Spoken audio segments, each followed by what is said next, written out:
পাপ মোচনের আশায় ময়মনসিংহের ব্রহ্মপুত্র নদে পুণ্য স্নান করছেন সনাতন ধর্মাবলম্বীরা। এদিকে বরিশালের দুর্গাসাগর দিঘিতে চলছে সনাতন ধর্মাবলম্বীদের গঙ্গা স্নান অনুষ্ঠান। বিস্তারিত জানাতে ময়মনসিংহের ব্রহ্মপুত্র পাড়ে আছেন রিপোর্টার সাদিকুর রহমান এবং বরিশালের দুর্গাসাগর দিঘিতে আছেন সহকর্মী শাকিল মাহমুদ। সরাসরি শুরুতেই যাচ্ছি সাদিকের কাছে।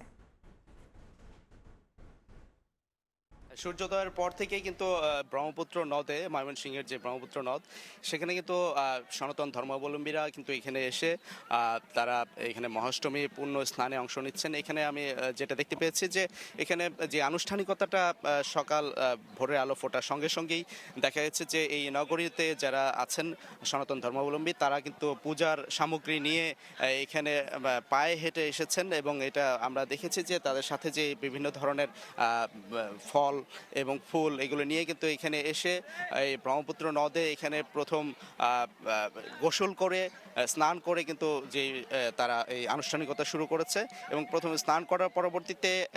এই যে পূজার যে সামগ্রী আছে এগুলি মন্ত্র পাঠের পর বিসর্জন দিয়ে পরবর্তীতে আবারও গোসল করা হচ্ছে, অর্থাৎ দুইবার কিন্তু এখানে স্নান করে এখানে তারা যেটা তাদের সনাতন ধর্মাবলম্বীরা যেটা বিশ্বাস করছেন যে এই স্নানের মাধ্যমে তারা পবিত্র হবেন এবং তাদের যে পাপ মোচন হবে এই আশা কিন্তু প্রতি বছরের মতো এবারও এখানে দেখতে পাচ্ছি যে আসলে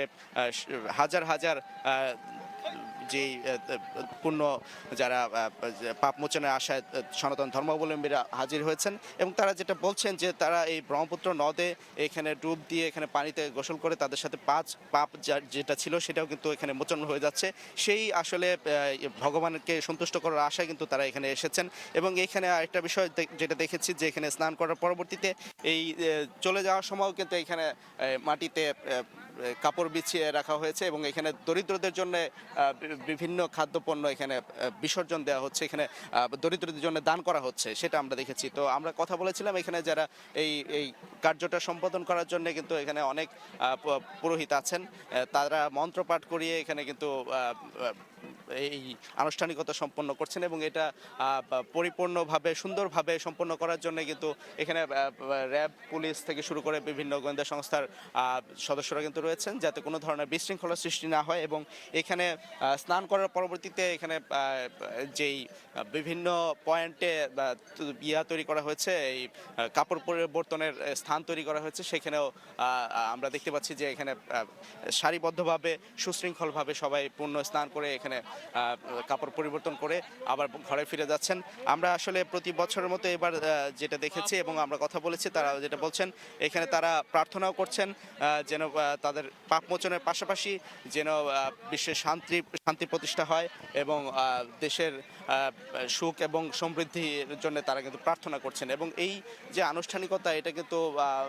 চলতে থাকবে আরও কয়েক ঘন্টা এবং এই আজকে কিন্তু এই অষ্টমী উপলক্ষে কিন্তু মেলাও রয়েছে। আমরা নগরীর বিভিন্ন পয়েন্টে আমরা দেখেছি যে আসলে মেলাও বসেছে। এখানে পূর্ণ স্নান শেষে কিন্তু তারা একে একে মেলায় গিয়ে আবার যোগ দিবেন এবং সেখানে শুধু আমরা বিভিন্ন ধরনের উপকরণ কিন্তু আমরা উঠেছে, আমরা দেখেছি মেলা। তো সকাল থেকে আসলে সারাদিন ব্যাপী কিন্তু এই মেলার যে ইয়েটা থাকবে। আমরা যদিও সকাল দিকেই এই ভোরের আলো ফোটার সঙ্গে সঙ্গেই তাদের এই আনুষ্ঠানিকতা শুরু হয়েছে এবং এটা চলবে আরও কয়েক ঘন্টা ব্যাপী। আমরা কথা বলেছিলাম এখানে যারা আছেন সনাতন ধর্মাবলম্বীদের যারা ধর্মীয় গুরু আছেন, তারা বলছেন যে খুব সুন্দরভাবে অনুষ্ঠান সম্পন্ন হচ্ছে এবং এবার খুব শান্তিপূর্ণভাবে এসেছেন এবং এবার যেই ব্যবস্থাপনা করা হয়েছে এই পূর্ণ স্নানের, এটা আসলে খুব সুশৃঙ্খল এবং তারা এইভাবেই তাদের পাপ মোচন করবেন। আমরা চলে যাব আমাদের সহকর্মী বরিশালের শাকিল মাহমুদের কাছে, সেখানেও এই তথ্য জানতে। দেখুন, বরিশালের দুর্গাসাগর দিঘিতে সনাতন ধর্মাবলম্বীদের চলছে অষ্টমী স্নাতোৎসব এবং এই উৎসবকে কেন্দ্র করে সনাতন ধর্মাবলম্বীরা যেটা বিশ্বাস করে যে প্রতি বছরের চৈত্র মাসের অষ্টমী তিথিতে এই উৎসবটি তারা পালন করেন এবং এই উৎসব পালনের মধ্য দিয়ে তাদের যে পাপমুক্ত হওয়ার যে কামনা, সেই কামনায় তারা আসলে এই দিঘিতে একত্রে মিলিত মিলিত হন বলে কিন্তু সনাতন ধর্মাবলম্বীরা আমাদেরকে জানিয়েছেন। এবং সকাল থেকেই আমরা আসলে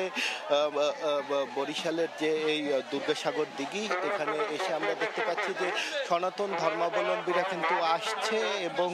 পাপ মোচনে যে তাদের যে ধর্মীয় যে রীতিনীতি সেগুলো মেনে তারা কিন্তু এখানে গোসল করছে বলে কিন্তু আমরা দেখছি। যদিও জানা গেছে যে যারা এখানে যারা ধর্মীয় যারা গুরু আছে বা ঠাকুর আছে তারা যেটা আমাদেরকে জানিয়েছে যে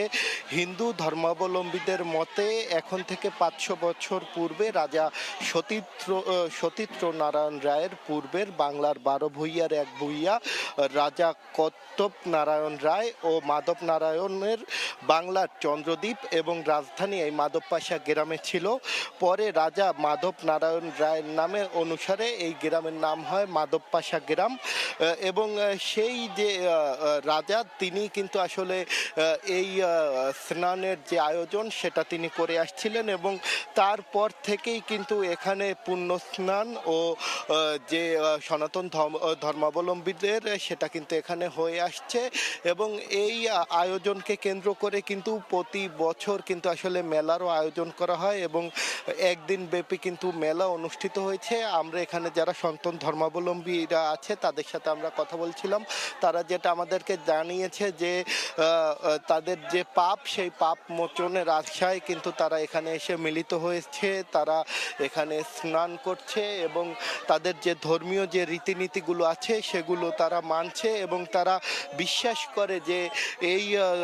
এই রীতিনীতির মধ্য দিয়েই তাদের যে পাপগুলো আছে সেগুলো মোচন হবে বলে তারা কিন্তু বিশ্বাস করে বলে তারা জানিয়েছে। আমরা এখানে সকাল থেকেই দেখছি যে ধর্মীয় যে যারা সনাতন ধর্মাবলম্বী আছে তারা কিন্তু তাদের পরিবার সহ আসছে এবং এখানে যে রীতিনীতিগুলো আছে এখানে যারা ধর্মীয় গুরু আছে যারা ঠাকুর আছে তাদেরকে নিয়ে সেই অনুযায়ী তারা পূজা দিচ্ছে। পূজা শেষে তারা এই দুর্গাসাগর দিঘিতে আসছে এবং এই দুর্গাসাগরে কিন্তু তারা স্নান করছে বলে কিন্তু তারা আমাদেরকে জানিয়েছে। এবং এখানে এসে যেটা আরও জানতে পেরেছি যে এই অঞ্চল এইখানে কিন্তু এই ঐতিহ্যবাহী দুর্গাসাগর স্নানের পরে ব্রাহ্মণরা মন্ত্র পড়িয়ে পুণ্যার্থীদের পাপ মোচন করান এমন বিশ্বাস যুগ যুগ ধরে কিন্তু দুর্গাসাগরে মিলিত হচ্ছে পুণ্যার্থীরা। এবং তারা কিন্তু দাবি করছে যে এই যে প্রতি বছর তারা এই ধর্মীয় অনুষ্ঠানটি করে থাকে এবং এবার তাদের আশা যে এই ধর্মীয় অনুষ্ঠানের মধ্য দিয়ে কিন্তু দেশে শান্তি ফিরে আসবে এবং যে পাপ আছে সবগুলো কিন্তু মোচন হবে বলে কিন্তু তারা দাবি করছে। এবং তারা আরও দাবি করছে যে দেশে যাতে শান্তি ফিরে আসে সেই কামনায় কিন্তু তারা এখানে মিলিত হয়েছে এবং তারা এই দেশের শান্তি ফিরিয়ে আনতে কিন্তু তারা প্রার্থনা করছে বলে কিন্তু তারা জানিয়েছে। এই ছিল বরিশাল থেকে আমার কাছে থাকা সবশেষ। সনাতন ধর্মাবলম্বীদের গঙ্গা স্নান অনুষ্ঠানের সবশেষ খবর জানতে সরাসরি ছিলাম বরিশালের দুর্গাসাগর দিঘিতে এবং ময়মনসিংহের ব্রহ্মপুত্র পাড়ে।